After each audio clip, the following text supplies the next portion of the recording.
butt joint. So you fillet weld with the pipe axis vertical. This is where it starts to get a little goofy, right?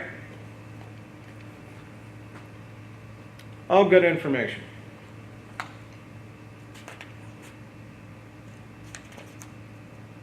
I want you to turn to page 126 and 127.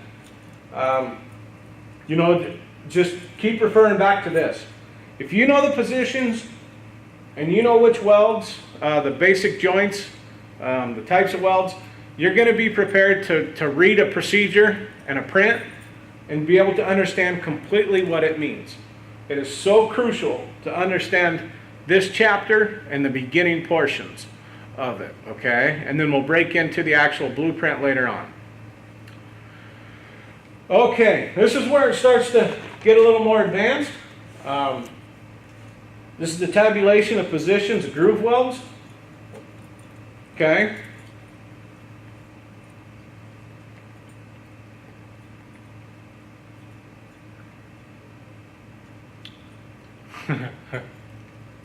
Trying to think here.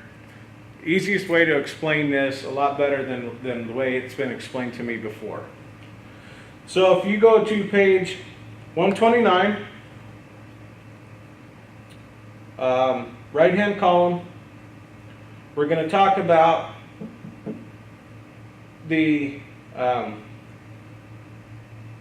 differences as far as degree angles and so forth. So basically, if your plate is down here at 90 degrees or 0, okay, you are allowed up to 15 degrees angle from 0 to 15 degrees in this direction, okay?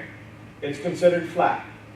From 15 degrees to 125, from here to here, it is considered horizontal.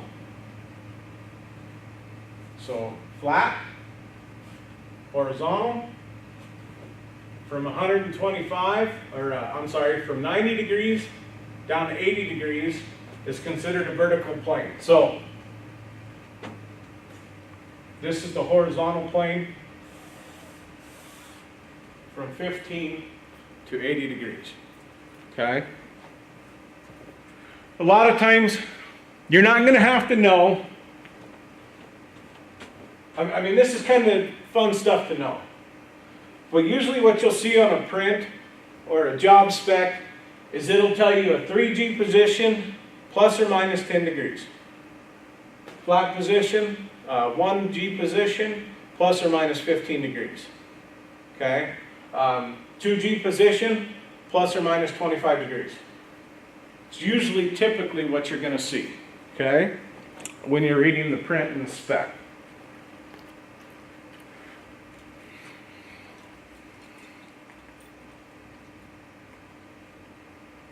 And this is for groove welds. Same thing, 80, 15 to 80. Now what happens here, this is a fillet weld one. So this also depends on the amount of rotation, okay? Typically what you're going to see there, again, in this case from the weld on the bottom, it's going to be, so on an overhead fillet weld, you're going to be welding here.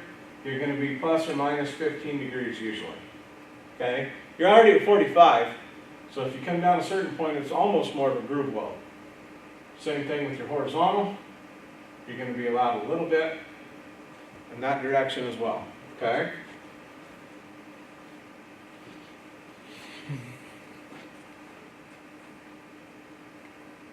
Now when we get into testing, like welder testing, if I give you a qualification test here, or you take one in the field, we're a lot more strict during that point as well. A lot of times this falls into the as welded position or as built on the job. When we're testing, usually it's plus or minus 5 degrees.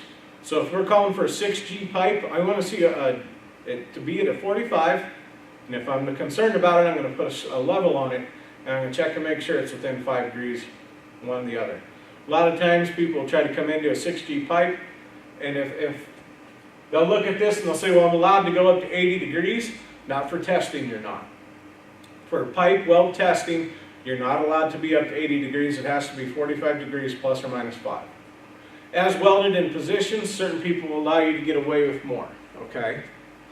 But not for testing, not for weld testing.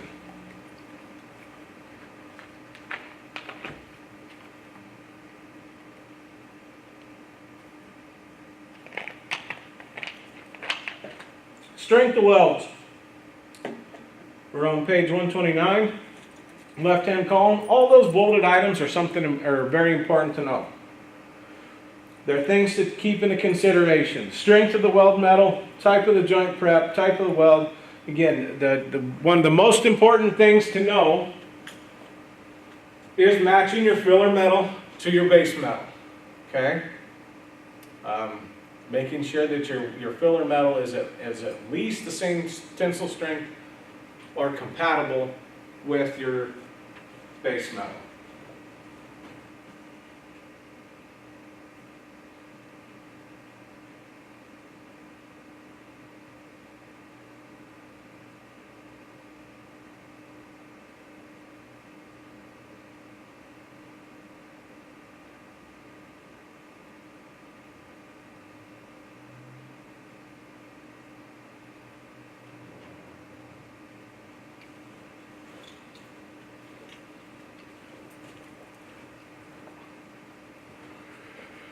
Okay.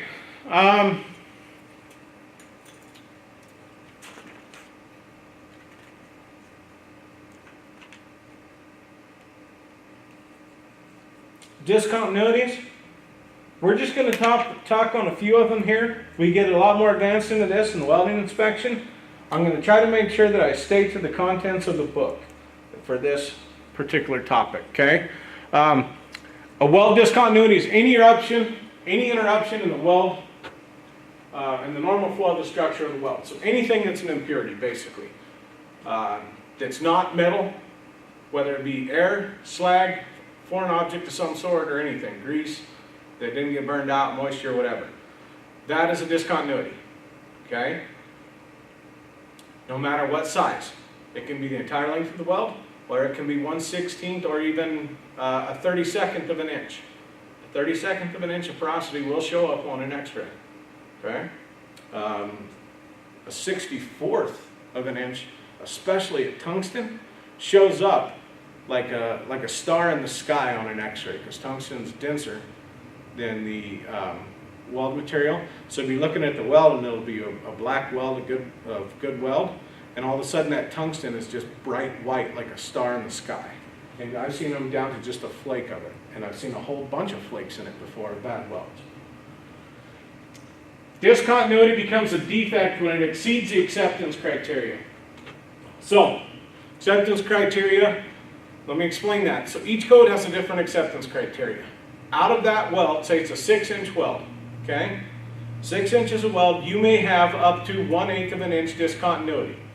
I'm just saying, say that's the criteria and that's the code. Out of 6 inches, you're allowed 1/8 of an inch of discontinuity. Okay? If you have 1/16 of an inch discontinuity, it is just a discontinuity, it is not a defect. And if you have 1/8 of an inch, or 3/32, sorry, 5/30, grab the wrong marker. 5/32 of an inch. It is considered to be a bad weld, a defect. So say this piece right here,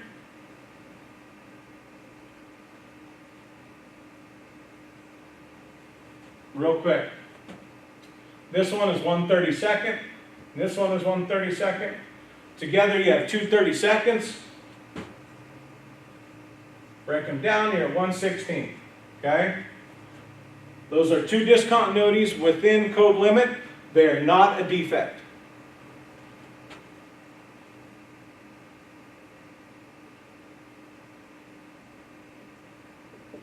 Say this one, all of them combined have to be underneath 1/8 of an inch, okay?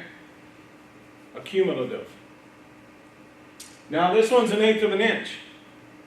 So now we have 1/16 plus 1/8, which is also 2/16. Okay? So now we're at 3/16. We're larger than 1/8. Now this is a rejectable weld. The code usually will say the acceptable visual criteria is if the defect or discontinuities are larger than 1/8 of an inch. You're allowed up to, including 1/8 of an inch of discontinuities.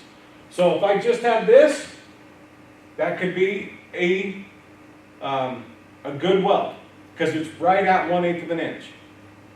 But if I had one more, say I just had one of them, now we've exceeded 1/8 of an inch.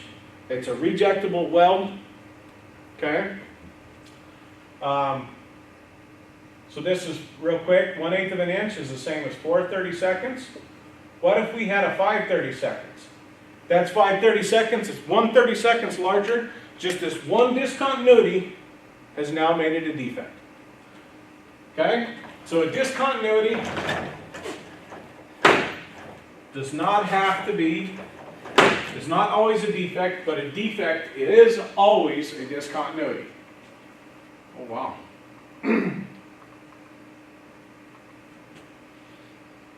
Okay.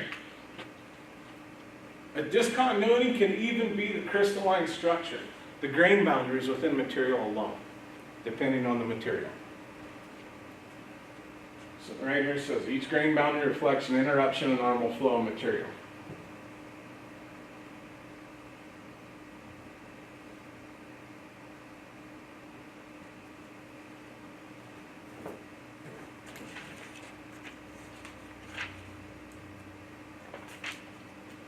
Stress reduction.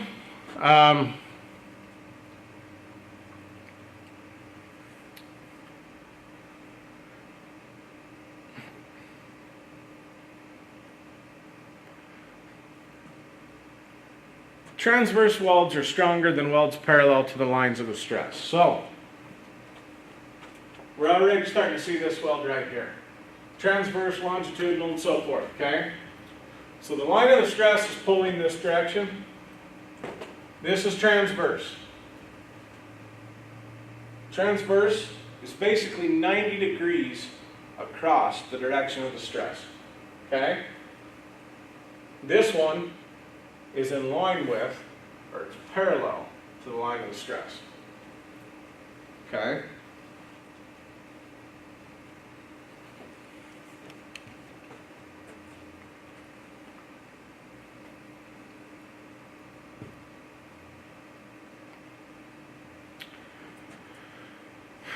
Sometimes, just because there's an open area, it's not always good to weld it. Proper placement of welds to resist turning effect of one member of the joint. I'm not going to go too much into detail on this. I want you just to read it. We'll talk about it later.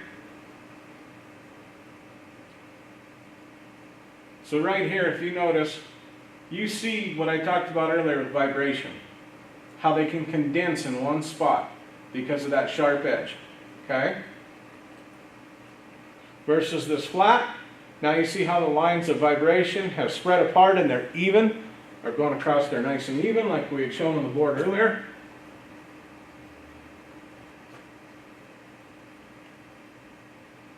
And even more so in this aspect because it's a true 45, or even wider yet than this one.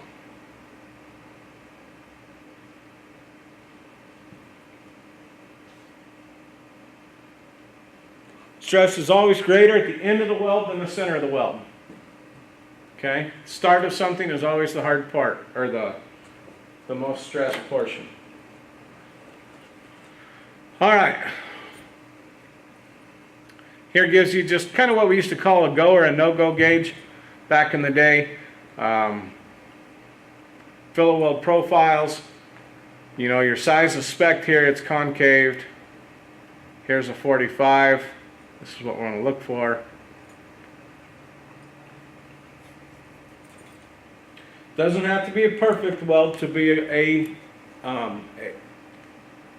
acceptable weld. We talked about throat, convexity. Now here's overlap. Overlap basically is when you have a large stress riser, like I showed earlier, that exceeds the 90 degrees. So 90 degrees, depending on which way you're looking at it. If you come from this angle, it's greater than 90 degrees. If you're coming at it from this direction, it's less than 90 degrees. Okay? Basically, if it's lapping over the weld piece, that is a discontinuity in a lot of places, a lot of codes. That's a rejectable weld automatically. A lack of fusion, okay? It did not get all the way into the bottom. Break it down. Undercut. Again, so this is where this becomes the weakest part of the weld because you have taken away from the base metal, okay? So here's your point of stress. There's another example of overlap. Insufficient legs, so not enough weld on the top side there. And here's a whole pile of stuff on here. You will not be seeing this until you get more into weld inspection and so forth. Cluster porosity, undercut, overlap. We'll probably get into this in a chapter 28 a little bit more. Seams and laps, longitudinal, well, there's a whole bunch of stuff there. We'll talk about in chapter 28. Feel free to read through these. There are some good explanations. And I would find the definition of each one of these discontinuities and highlight them out of the book. Okay? You may see them come up. But again, if you take notes on them of what they are, you will have them on your note cards for test time. Porosity, pieces of air, hydrogen trapped within the weld. And there's a lot of things that can cause porosity. Okay, too high travel speed, moisture in the air, too high amperage, all sorts of stuff. Here's another guideline for structural steel. See what I mean as far as starting to see the less than or greater than symbols within this, okay? So in the fillet joint, so between 1/32 to 3/8, greater than or equal to 3/8, less than or equal to 3/32, so forth. Okay?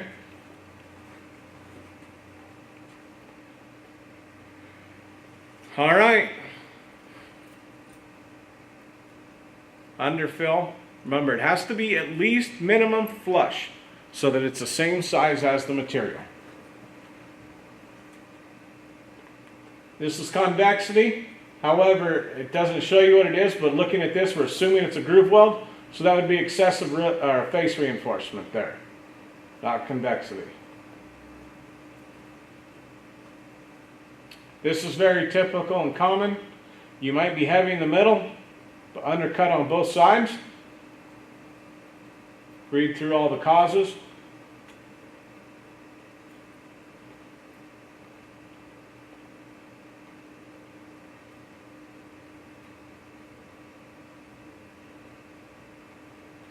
Feel free to look through these PowerPoints as well.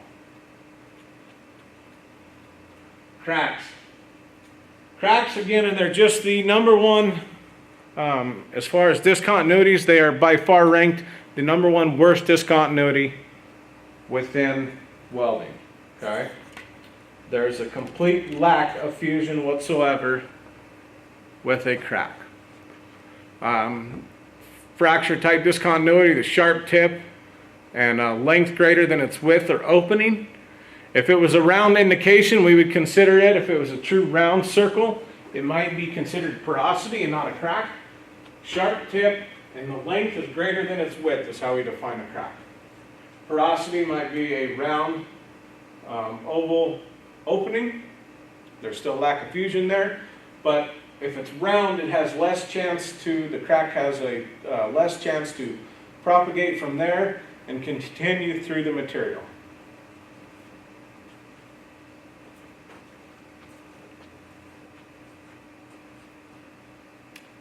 Hot cracks are caused by insufficient ductility at high temperatures. Cold cracks occur once they have solidified. Let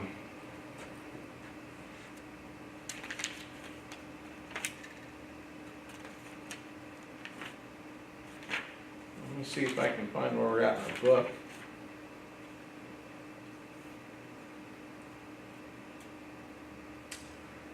If I will check and make sure, but I believe a hot crack is above 500 degrees and a cold crack is below. Here's a good example of a crack that propagated in the crater area of the weld and grew all the way around the piece.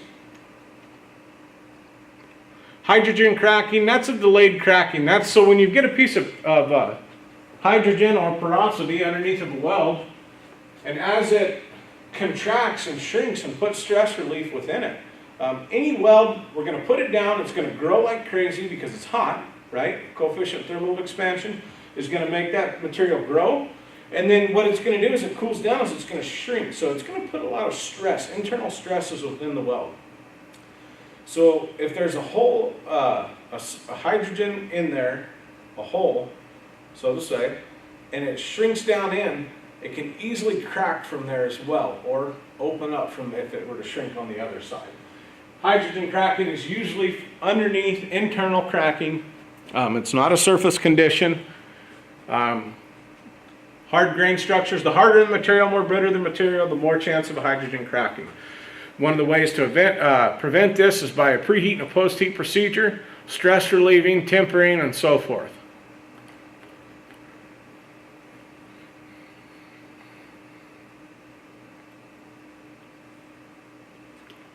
Most hydrogen cracking is usually found in the heat affected zone right outside of the depth of fusion, where the depth of fusion ties into the weld interface, and beyond that within a short distance. So certain materials, I don't remember if it's A572 or not, after they've been welded, you cannot visually inspect them until 45 minutes after they've been cooled down, okay? Because it's such a fine grain structure, very brittle, hard material, that as it shrinks, it's going to take it has a tendency to hydrogen crack and create issues. So you have to let it cool down completely and kind of stress relieve before you're even allowed to visually inspect this material or this weld, okay?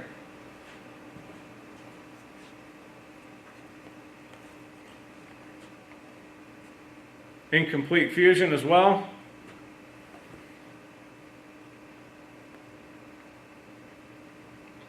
Lack of penetration. So, what's the difference between incomplete fusion and a lack of penetration? Okay?